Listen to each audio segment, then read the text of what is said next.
Hi students, எல்லாருக்கும் வணக்கம். 11ஆம் வகுப்பு அக்கௌண்டன்சி, அதாவது கணக்கு பதிவியலோட முக்கியமான 2 and 3 மார்க் கொஸ்டின்ஸ் நம்ம இப்போ பார்க்க போகிறோம். மேக்ஸிமம் இதுலேருந்து நம்மளுக்கு ஆனுவல் எக்ஸாமுக்கு வர வாய்ப்புகள் இருக்குது ஸ்டூடெண்ட்ஸ். ஸோ 11ஆம் வகுப்பு மாணவர்கள் இதை ஃபுல்லாக பார்த்து தெரிஞ்சுக்குங்க. இதுலேருந்து நம்மளுக்கு மேக்ஸிமம் கவர் ஆகும். ஸோ இந்த வீடியோ ஃபுல்லாக பாருங்கள். அண்டு நீங்கள் நம்ம சேனலை சப்ஸ்கிரைப் பண்ணி வச்சுக்கோங்க.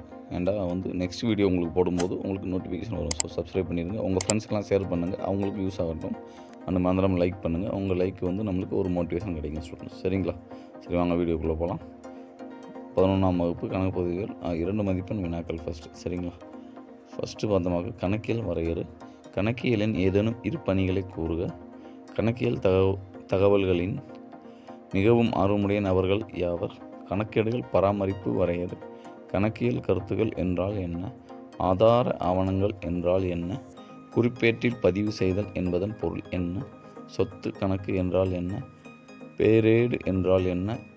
எடுத்தெழுத்தல் என்றால் என்ன? கணக்கை இருப்பு காட்டுதல் என்றால் என்ன?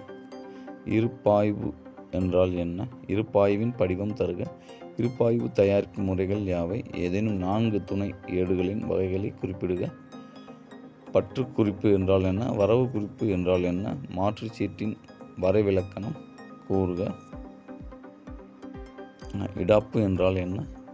ரொக்க ஏடு என்றால் என்ன? ரொக்க ஏட்டின் வகைகள் யாவை? சாதாரண ரொக்க ஏடு என்றால் என்ன? 20 ரொக்க ஏட்டின் படிவம் தருக. சில்லறை ரொக்க ஏடு என்றால் என்ன? வங்கி மேல்வரை பற்று என்றால் என்ன? வங்கி சரிகட்டும் பட்டியல் என்றால் என்ன? விதிப்பிழை என்றால் என்ன?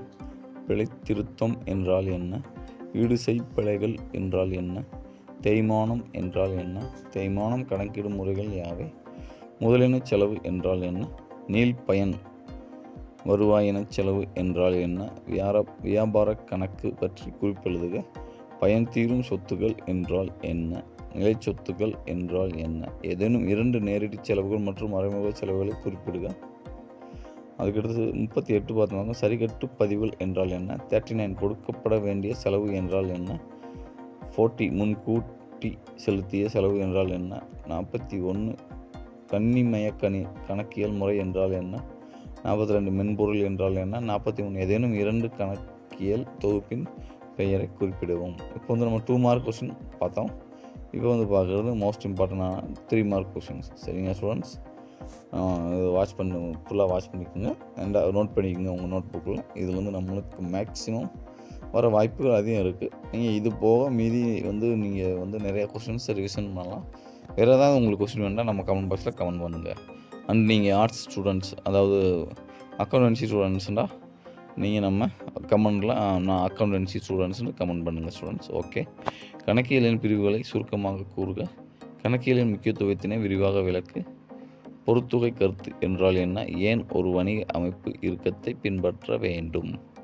ஒரு வணிக நிறுவனம் தொடர்ச்சியாக நடைபெற வேண்டும். இந்த வாக்கியத்தை அடிப்படையாக கொண்ட கணக்கியல் கருத்தை விளக்கு. கணக்கியல் தரநிலைகள் குறித்து சிறு குறிப்பு வரைக. ஆள்சார் கணக்கின் 3 வகைகளை கூறுக. இரட்டை பதிவு முறை என்றால் என்ன? அதன் நன்மைகள் எழுது. இரட்டைப்பதிவு கணக்கியல் முறையின் பொன்னான விதிகளை கூறு. குறிப்பேட்டின் பேரேட்டுடன் வேறுபடுத்துக. பேரேடு என்றால் என்ன? அதன் பயன்பாடுகள் யாவை? இருப்பாய்வு தயாரிப்பதன் நோக்கங்கள் யாவை? துணை ஏடுகளின் நன்மைகள் யாவை? ரொக்க தள்ளுபடிக்கும் வியாபார தள்ளுபடிக்கும் உள்ள வேறுபாடுகளை எழுதுக. எதிர்ப்பதிவை உதாரணத்துடன் விளக்குக. வங்கி சரிகட்டும் பட்டியல் தயாரிப்பதற்கான 3 காரணங்களை தருக. அனாமத்து கணக்கு பற்றி குறிப்பு எழுதவும். இருப்பாய்வு வெளிப்படுத்தாத பிழைகள் யாவை? இருப்பாய்வு வெளிக்காட்டும் பிழைகள் யாவை? தேய்மானம் நீக்க வேண்டியதன் நோக்கங்கள் யாவை? தேய்மானம் ஏற்படுவதற்கான காரணங்கள் யாவை? தேய்மானம் கணக்கிடுதலில் நேர்கோட்டு முறை குறைந்த செல் மதிப்பு முறை இடையே உள்ள வேறுபாடு பட்டியலிடு. முதலின செலவு மற்றும் வருவாயின செலவு வேறுபடுத்து. முதலின வரவு மற்றும் வருவாயின வரவு வேறுபடுத்து. இருப்பாய்விற்கும் இருப்பு நிலை குறிப்பிற்கும் இடையே உள்ள ஏதேனும் 2 வேறுமைகளை எழுதுக. வார ஐயக்கடன் ஒதுக்கு என்றால் என்ன? ஏன் அது உருவாக்கப்பட வேண்டும்? முதல் மீது வட்டி மற்றும் எடுப்புகள் மீது வட்டி குறித்து சரியட்டு பதிவுகள் தருக. கணினிமய கணக்கியல் முறையின் மூலம் உருவாக்கப்படும் பல்வேறு வகையான அறிக்கைகளை பட்டியலிடவும். கணினி அமைப்பின் உள்ளீட்டு மற்றும் வெளியீட்டு சாதனைகளை குறிப்பிடுக. ஓகே ஸ்டூடெண்ட்ஸ், இப்போ நம்ம மோஸ்ட் இம்பார்ட்டண்டான 2 and 3 மார்க் கொஸ்டின்ஸ் பார்த்தோம். வேறு ஏதாவது உங்களுக்கு கொஸ்டின் வேண்டாம் கமெண்ட் பாக்ஸில் மறந்துடாமல் கமெண்ட் பண்ணிட்டு போயிட்டு வாங்க. அண்டு தேங்க்யூ ஃபார் வாட்சிங் திஸ் வீடியோ. உங்களிடமிருந்து விடைபெறுவது உங்கள் நண்பன் TN ஸ்டடி கைடு.